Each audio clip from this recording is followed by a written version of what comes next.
is Sawyer Best, and I'm one of the house organists here at Kenyon Hall. And this is the Hall's 1929 Mighty Wurlitzer theater organ.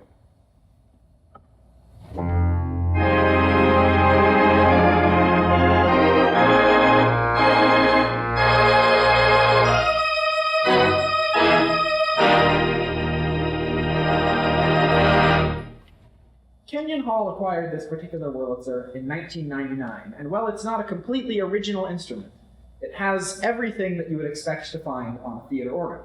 On pipe organs, sets of pipes are called ranks, and this organ has 17 ranks of pipes. The difference between classical organs and theater organs can be summed up in 3 points. 1, theater organs are on much higher wind pressures than classical organs in order to fill larger buildings like theaters. The second difference is that most, if not all, have their pipes fully enclosed, meaning that they are behind these louvers called swell shades, which can be controlled with a foot pedal to increase the volume.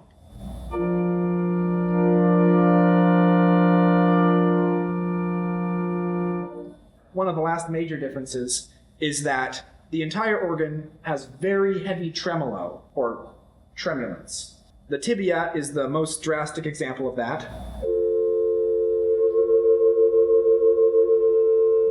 But if I put on other stops as well, it starts to sound like an orchestra.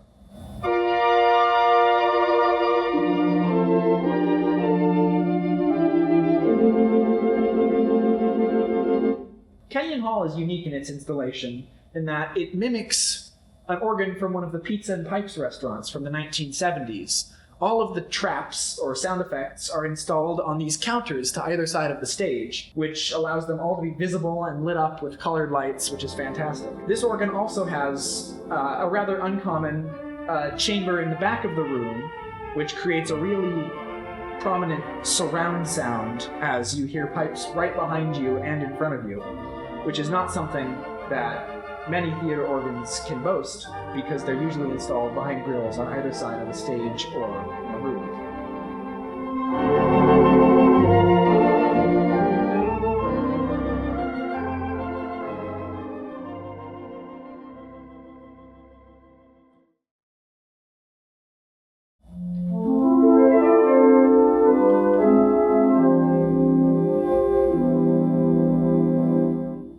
On pipe organs, sets of pipes are called ranks, and this organ has 17 ranks of pipes. And we're going to start with the big brassy English post horn, which is in this front chamber here. Slightly quieter, we have a trumpet, and then we have a harmonic tuba. On a classical organ, the foundational stop is called a diapason. This one is a wonderful example.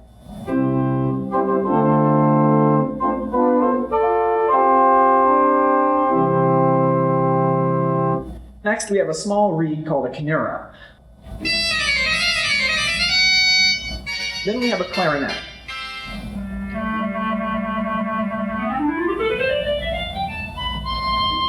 On a theater organ, 2 sets of pipes emulate strings. One is tuned properly, and one of them is detuned flat or sharp, and that's called a celeste. Here we have a violin with the celeste added. Then we have a flute. This flute also has a celeste, which is a gorgeous sound.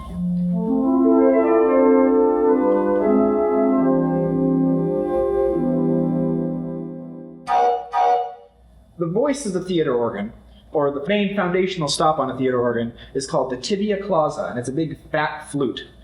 Without the tremulant is a calliope.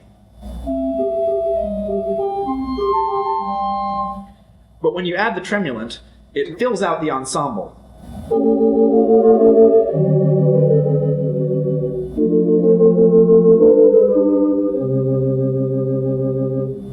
Then this organ has 2 sets of what are known as vox humanas, which is Latin for human voice. It's a bit of a stretch, but you can imagine this sounded like the old-timey radio choir. Here's the first one.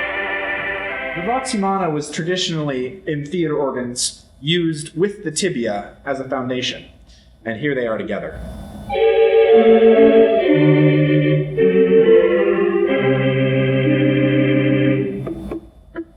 At the back of the hall, there are 4 ranks of pipes. We have a trumpet, a French horn, a smaller tibia, and a vox humana that is unenclosed or not in a swell chamber,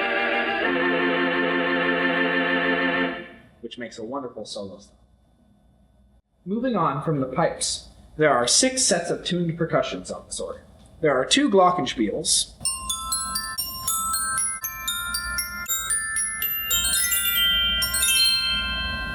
then we have a chrysoglot, which is metal bars hit by piano hammers.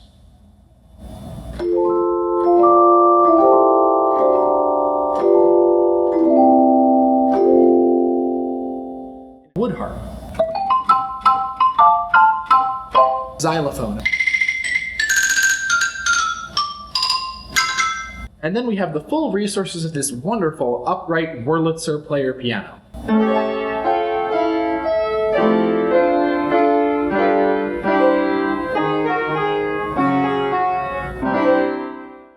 It even has a mandolin rail for a honky-tonk sound.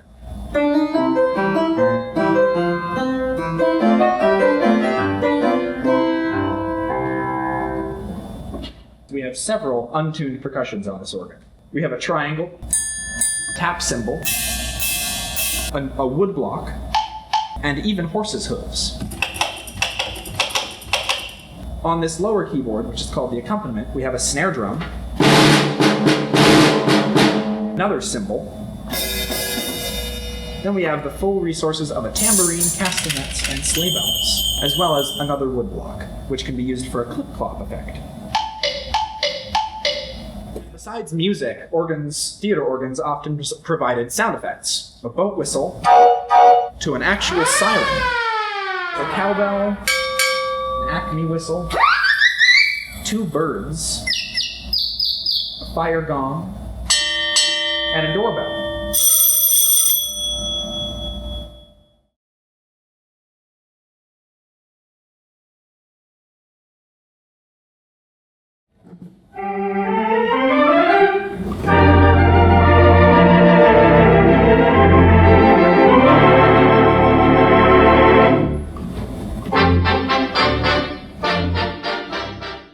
Theater organs have several features that classical organs do not have that essentially allow you to have more than 4 hands at once. There's a thing called second touch. And what that is essentially, if I have a sound on, in this case the diapason, and I press harder,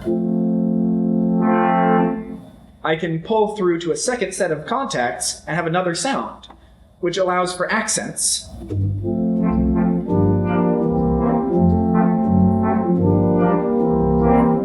Or I can even put chimes in.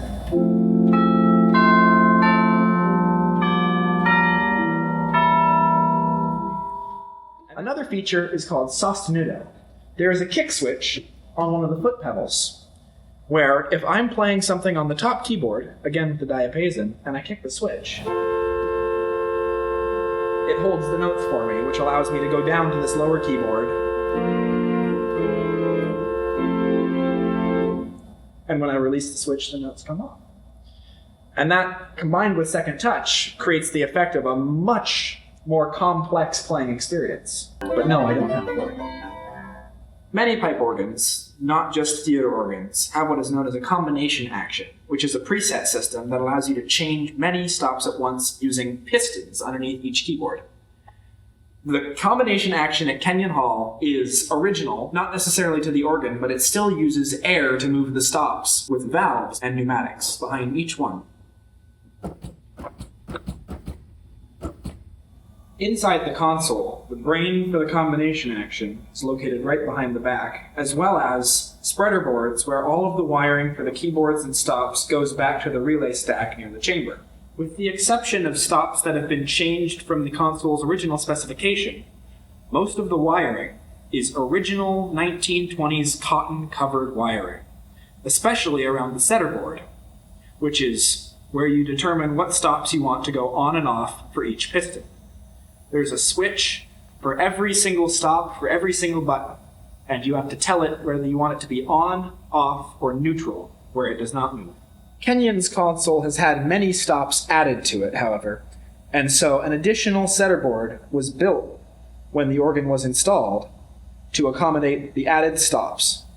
Inside the console, besides the centerboard, there are several blow boxes, which are boxes full of electro-pneumatic valves that turn the stops on and off.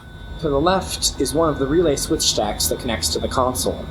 I'm flipping a stop up and down on the console right now, and one of the buses on the relay is activated. One of the tremulants is in the blower room to prevent noise from getting into the chamber, and that's the Vox Humana tremulant. The blower is also right next to the relay stack.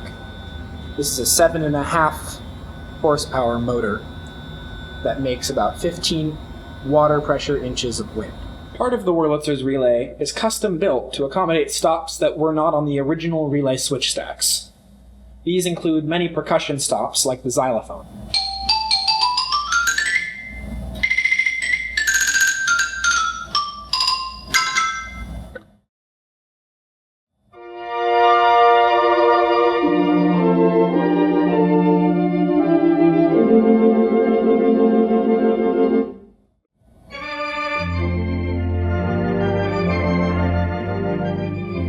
The total number of pipes on this organ amounts to 1,132. Tuning only several ranks on this organ requires multiple hours of work, and multiple people, some to hold keys and some to tune the pipes in the chambers. If the entire organ were to be tuned, it would take multiple days, on account of the organ needing time to settle into its tuning once the pipes have been adjusted. Some pipes have multiple ways of being tuned, such as reed pipes. Others, like flue pipes, like whistles, can be adjusted in only one way. This is the main chamber for Kenyon Hall's Wurlitzer theater organ. In here there are 13 ranks of pipes, as well as another relay switch stack.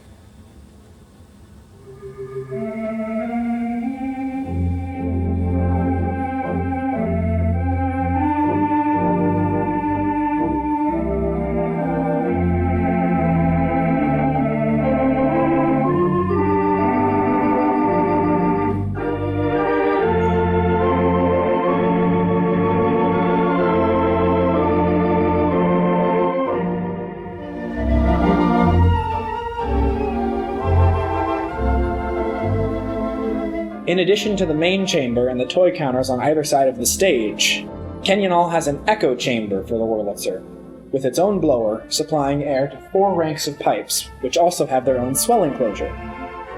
This really surrounds every patron at Kenyon Hall with parts of the Wurlitzer, and creates a wonderful surround sound effect that you can't find on many theater organs, because you can have the sound coming from directly behind you, as well as in front and to the sides.